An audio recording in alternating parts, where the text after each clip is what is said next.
संकटमोचन हनुमान जी महाराज बाबा नीम करौरी जी महाराज की जय हो। अष्टो विनायकम चैनल में आपका स्वागत है। श्रावण के महीने में बहुत महत्वपूर्ण त्यौहार पड़ते हैं।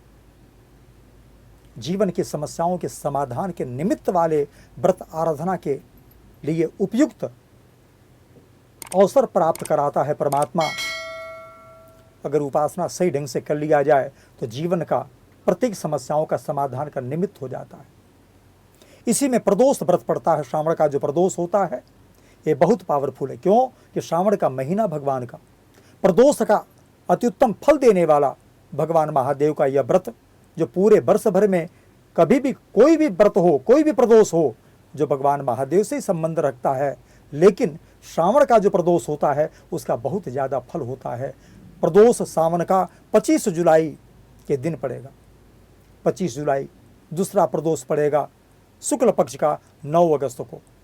संतान से संबंधित कोई बाधा हो, संतान सारे प्रयास के बाद न हो पा रही हो, सारे इलाज करने के बाद, सारी उपासना करने के बाद, दान धर्म करने के बाद अगर फिर भी संतान न हुई हो तो श्रावण के मास से प्रदोष का व्रत करें, भगवान महादेव की आराधना करें, दिन भर निर्जला व्रत रहें, संध्या समय में शिव जी का अभिषेक करें, प्रदोष के विधि से भगवान महादेव का पूजन करें, संतान की कामना के निमित्त पूजन करके देखें। आप अनुभव करके देखेंगे 1 वर्ष के अंदर आपके जीवन में खुशियां आने लगेंगी। श्रावण के मास में सबसे बड़ा पवित्र त्यौहार होता है अमावस्या, जिसे हरियाली अमावस्या भी बोलते हैं। आपके जीवन में सारे प्रयास के बाद भी अमंगल हो रहा हो, बाधाएं बहुत ज़्यादा आ रही हों, तो भगवान महादेव का उपासना किया जाए। 24 घंटे कर लें ज़्यादा अत्युत्तम, नहीं तो सुबह और सायंकाल करें।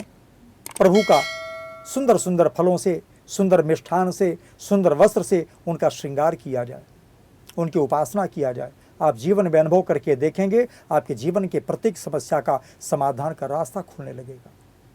श्रावण मास में पूर्णिमा तिथि आती है। पूर्णिमा का महत्व ज़्यादा इसलिए है कि उसको श्रावणी पूर्णिमा भी बोलते हैं। उस पूर्णिमा में उपासना का हो पर्व या रक्षाबंधन का पर्व हो, दोनों से संबंधित इसको माना जाता है। तो श्रावण पूर्णिमा अति उत्तम, बहुत पावरफुल, बहुत महत्वपूर्ण है, जो 11 अगस्त के दिन पड़ेगा। 11 अगस्त को पूर्णिमा व्रत वाली है, 12 अगस्त को उदिता तिथि में पड़ेगी।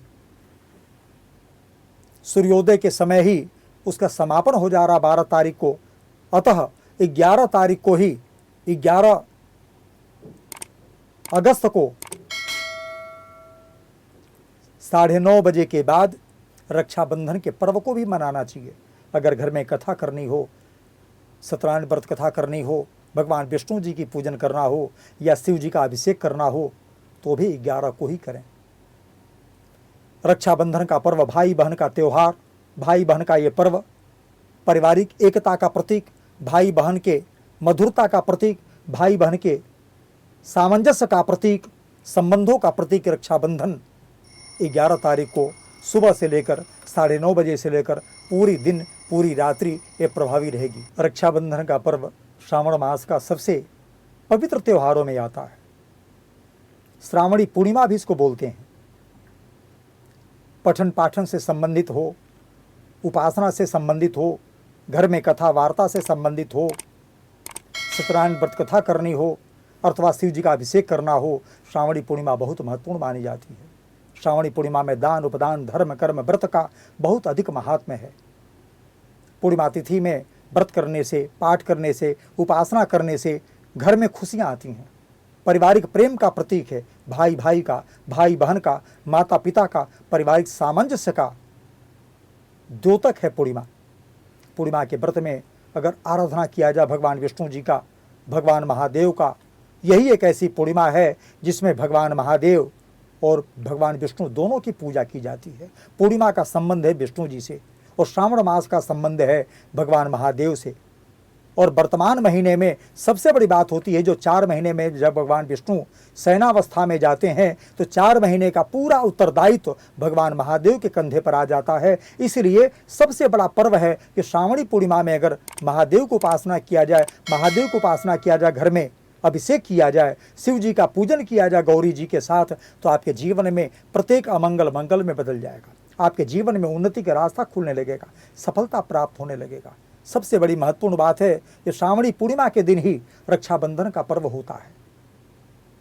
ब्राह्मण लोग, पंडित जी, गुरु अपने शिष्य को आशीर्वाद देने के लिए उसके घर पर आते हैं, हाथ में रक्षा सूत्र बांधते हैं। एन बद्धो बलि राजा दानवेंद्रो महाबल तेन त्वाम प्रतिपदनामी प्रतिपदनामी प्रतिपदनामी करके आशीर्वचन देते हैं। उनके जीवन में उन्नति का रास्ता खोलने का प्रयास करते हैं। उनके पारिवारिक उत्तरदायित्व का निर्वहन करने की क्षमता का आशीर्वाद देकर के जाने की परंपरा है। भाई बहन के दरवाजे पर जाता है या बहन भाई के यहाँ जाती है, जाकर के दोनों को राखी बांधने की परंपरा है। समय के साथ ये धार्मिक आयोजन होने लगा। नियमतः ये पारिवारिक संस्कार का, पारिवारिक रस्म का, भाई बहन के प्रेम का, गुरु शिष्य के प्रेम का कारक है रक्षाबंधन। इस बार 11 तारीख को 9:35 पर पूर्णिमा तिथि लगेगी, जो 12 तारीख को सुबह अर्थात 12 अगस्त को प्रातः समय 7:30 बजे तक रहेगी पूर्णिमा। इसलिए 14 तारीख को ही 9:30 बजे के बाद भगवान विष्णु जी का, शिव जी का पूजन करने के बाद भाई को बहन से राखी बंधवाना चाहिए। दोनों को प्रेम से तिलक लगवाना चाहिए। बहन को भाई को मिष्ठान खिलाना चाहिए, आशीर्वाद लेना चाहिए। एक दूसरे के प्रति समर्पित भाव रहने का, समर्पित रहने का, समर्पण रखने का संकल्प लेना चाहिए। एक पारिवारिक उत्तरदायित्व का निर्वहन करने का कारक बनता है रक्षाबंधन। अगर इस दिन भाई बहन से जुड़े रहते हैं, कभी भाई बहन के बीच में मतभेद नहीं होता। भाई बहन एक दूसरे प्रति समर्पित रहते हैं, एक दूसरे के जीवन में जो भी सुख दुख होता है उसमें सहभागिता निभाते हैं। 12 तारीख को, 12 अगस्त को, उसी दिन पंचक भी लग रहा और 7:30 बजे के बाद पूर्णिमा न होने के नाते जो भी पूर्णिमा से संबंधित रस्म होना चाहिए, चाहे रक्षाबंधन का हो, चाहे पूर्णिमा पूजन का हो, चाहे भगवान विष्णु जी के पूजन का हो, चाहे भगवान महादेव के पूजन का हो, समस्त मांगलिक कृत्य 11 तारीख को ही किए जाएंगे, 11 अगस्त को।